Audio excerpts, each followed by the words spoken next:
REI Co-op Studios.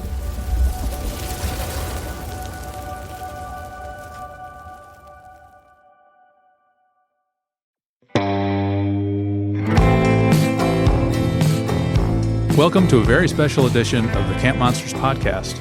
I'm Nick Patri, sound designer for the show, and I'll be your host today, but I am here with the actual real-life star and host and writer of Camp Monsters, Weston Davis. Just as handsome in person as I sound on the microphone, I'm sure. Can confirm. Wes, thanks for doing this. We kind of just wanted to do a wrap-up to the season. That was season 6. And maybe do a brief look ahead to what may be to come in the future. I hope so. Yeah, it was a fantastic season. So let's break it down. I think we should do this more often, you know? And we've got a lot of we've got a lot of Camp Monsters history to unpack, really. I mean, this is 6 seasons in the can, some longer than others, you know. So what do we have? Almost like 70 episodes out there or something like that? I think that's right. Well, we'll get our fact checkers on that. There you go, yeah. So let's start with season 6. I think just now that all 8 episodes are out, maybe just doing a quick look back. If you had a favorite episode overall or favorite moments from any given episode that you'd want to talk about. You know I had a favorite episode this season. Yes, picking favorites. Because I came in hot with La Llorona. But all you can see with your eyes is the river and the swirling color of the shore so far away. And all you can see in your mind is the face of the thing that lured you close to the water. Lured you, and then pulled all of you in. And as it pulled, you watched that face that had been human change horribly.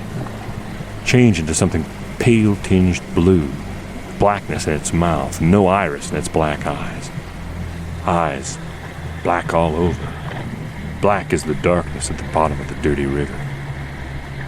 And in that moment, before the river took you, you realized who this was, who had lured you, who had seized you. It was the creature, the witch, La Llorona.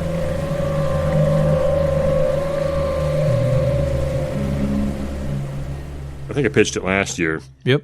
Or maybe even the year before. I've been pitching it for a while, and I really wanted, so it was already fully formed in my mind when we came into the season. So that was one of the ones that wrote itself. I really liked writing it. I believed in it. I believed in that story. Yeah. You know? But I think you did a great job of both reframing it into something that was fit for Camp Monsters and making sure your vision of it still came through in the final product.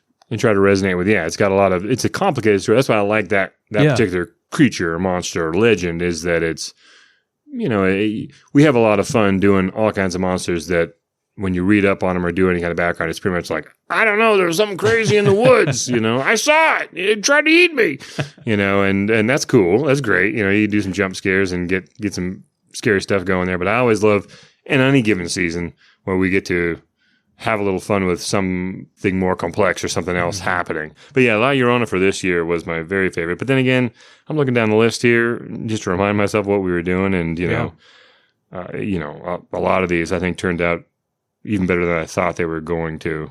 Not to constantly pat ourselves in the back here, but my gosh, that was, we had some really good shows.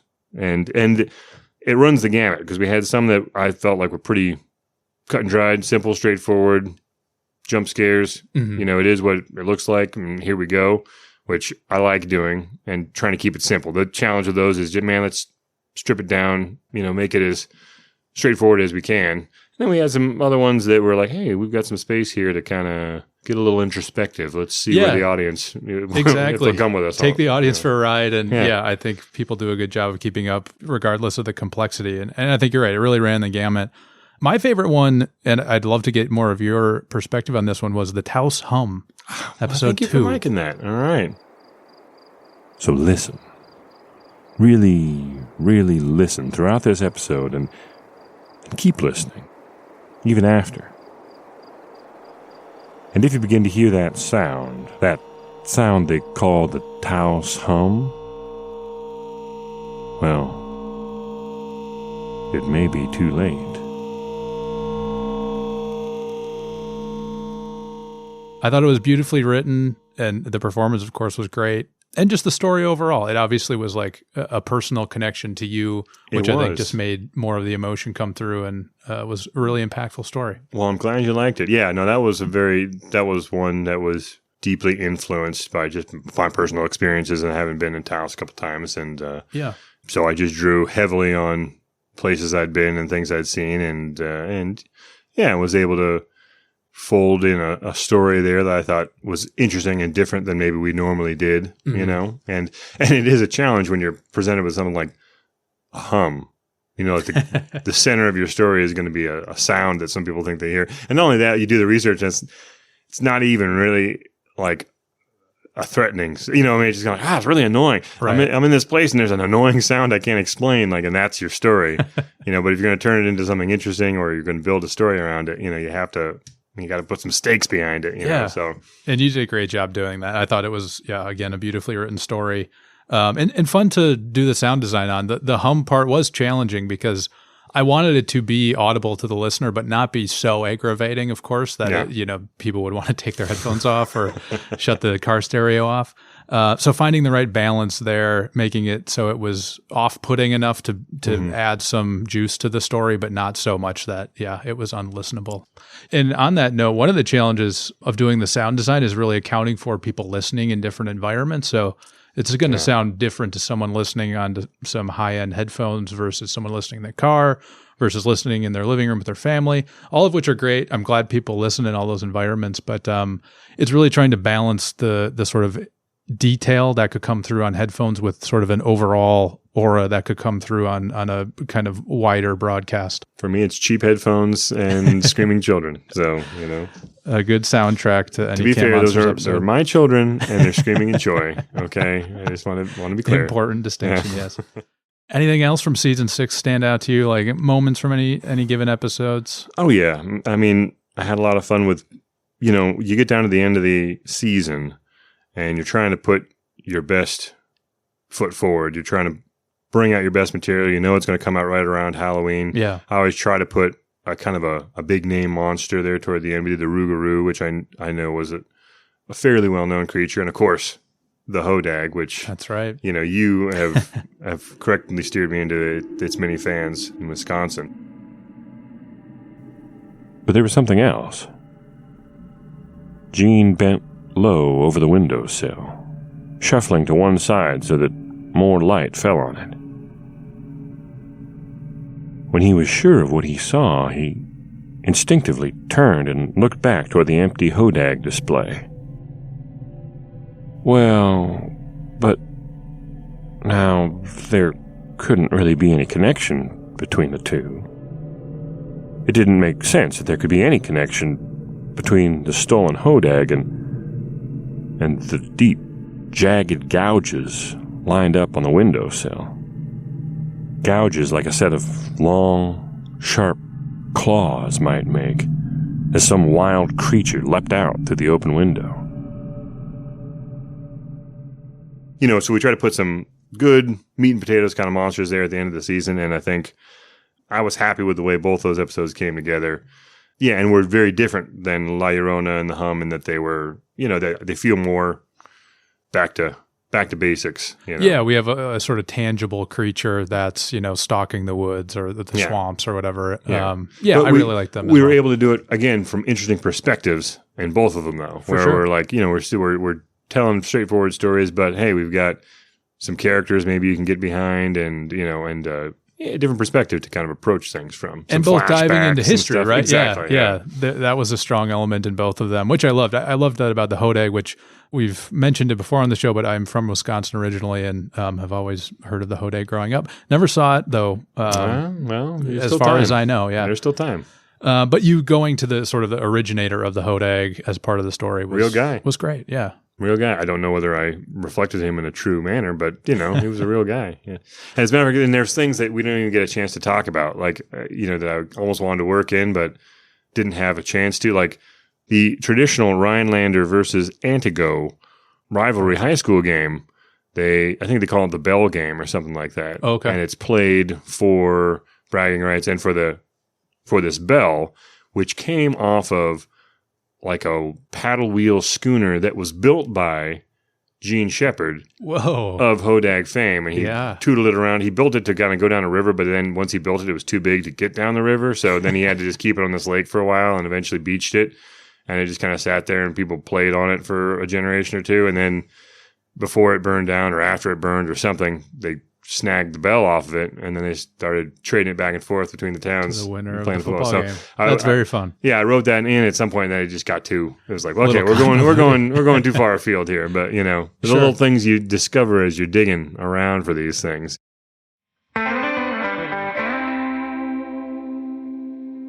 The introduction to this next section got a little lost in the weeds of our original recording, so I just want to set it up by saying here's Weston talking about the live event that he did in Denver at the flagship REI store there back in September of this year. Enjoy. Denver was excellent. I hope we get a chance to do it again next year. It seems like we had a really great turnout and really great time this year, so all the talk was positive about being able to do it again next year. The first year we did it on right around Halloween, like the weekend of Halloween, but it also was a huge blizzard in Denver. So that hurt attendance, a little bit. And plus we were just coming out of COVID at the time. So it was like their first in-person event that they'd done in 2 years, and it was a blizzard, so. But the people who showed up had a great time. We had a lot of raffle prizes, so everybody walked out of there with something, nice. And we turned it into a great episode. That was the Augarino episode. That's right. You worked with the live audio. Nick here pulled a rabbit out of the hat and worked with the live recording of that episode.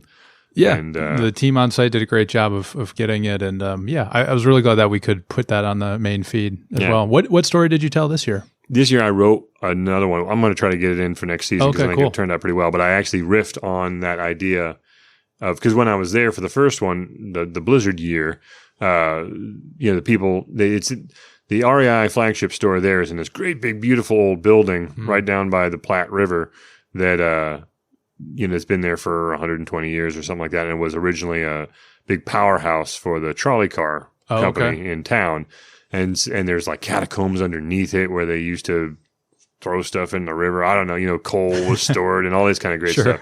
So they all have stories about being in the building late and weird stuff happening. So I used the names of a couple of the managers there that are really great and help us to set up these events. And I told a story like we'd been snowed in the year before in the blizzard, and then I woke up in the middle of the night and had crazy adventures in this old REI building right there. That's great. So it was well received, and I think the audience certainly seemed to hang with it. That's great. I got to see a couple pictures from it, and it looked like a really fun time. And one last thing we should mention about the fan base is the cool letters and like video messages and emails and stuff that we get from younger listeners, particularly. Yes. All listeners, of course, really appreciate it from everybody. But there's something particularly special about getting monster drawings from kids, or little videos about how much they like what they're watching or what they're listening to and all that kind of thing. Like it's a lot of fun. So anyway, just thank you. You know who you are, all you wonderful fans that have contributed in that way. It's really special, and we really, really enjoy it. The whole team does. So keep it coming. Weston, thank you for doing this. My pleasure. I'm just glad to be here. Thank you for making me sound so good. And I trust you to edit out all the stuff I said here tonight. I got a lot of work. It's really get weird. No, thank you for doing this, and thank you to Jenny Barber as well. Yeah, Jenny Barber, Hannah Boyd, Paolo Motola, Joe Crosby. That's right. The whole team, and also all the alumni, Lucy Brooks, Chelsea Davis. Yes. Those OG. of us who, exactly, back in the day, helping us out. So, and there are others. The list goes on and on, but we have a lot of fun doing this. I hope to keep doing it for many years in the future. Thank you, Camp Monsters fans and faithful. Hope to see you soon for season 7 back there around the campfire. Thank you for listening to this recap episode of season 6 of Camp Monsters. A shout out to all our sponsors from this season that made things possible. We had Ultra, Peak Refuel, Zippo, Columbia, Coleman, Mountain House, Obermeyer, and REI Co-op. If you have any feedback or comments you'd like to share, feel free to send them over to podcasts@rei.com. And you can help us out by filling out the listener survey that we have linked in the show notes. Thanks. We'll talk to you soon.